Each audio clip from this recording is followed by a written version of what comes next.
welcome back. I know it's been a while since my last video. I'm trying to get set up here with my electronics section here, and I finally got a space to use my vacuum desoldering gun. I'm going to do a little demonstration of it. This is the unit I got here.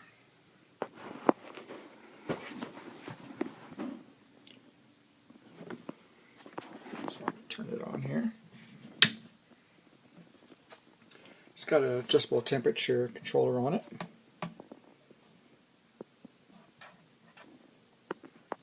It's off right now.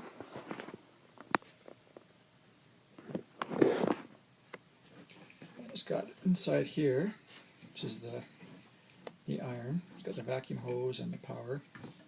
It's got a little red button here. Just pop that, opens this up. Just pull this cartridge out. And inside, this little black seal, and it's got the spring in here, which just holds all the solder. And it's got a little filter that goes inside, so just suck up the air line. Just a little simple little filter. And it's got instructions on it too, so it's pretty straightforward how to put it back together.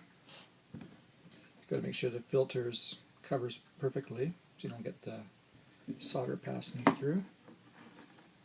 And it's a matter of line it back up on the gun here. Pop it back in, and it's ready to go. Just pull the trigger, and the pump comes on, and it makes desoldering so much easier. I'll just turn the unit on. I guess at 300 degrees right now. The numbers slowly move up as it preheats. It's a wonderful little tool. So much better than the old desoldering pumps. These ones you gotta push down and keep pumping them. Take forever. Same with the solder wick. I had one here.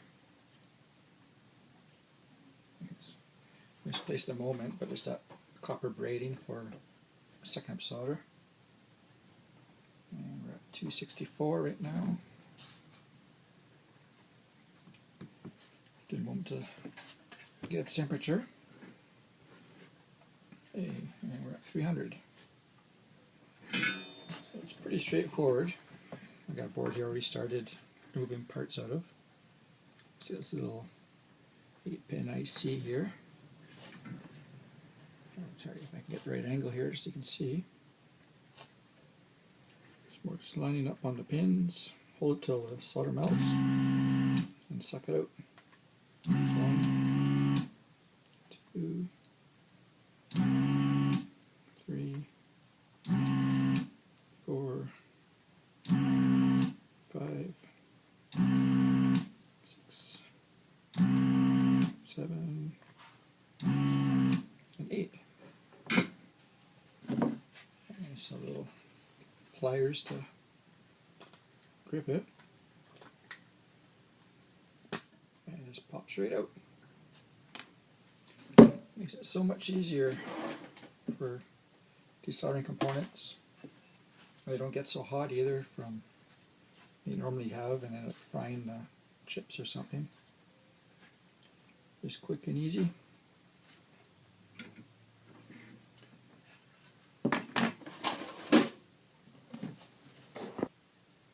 And once you're done desoldering everything, I recommend cleaning it after every use.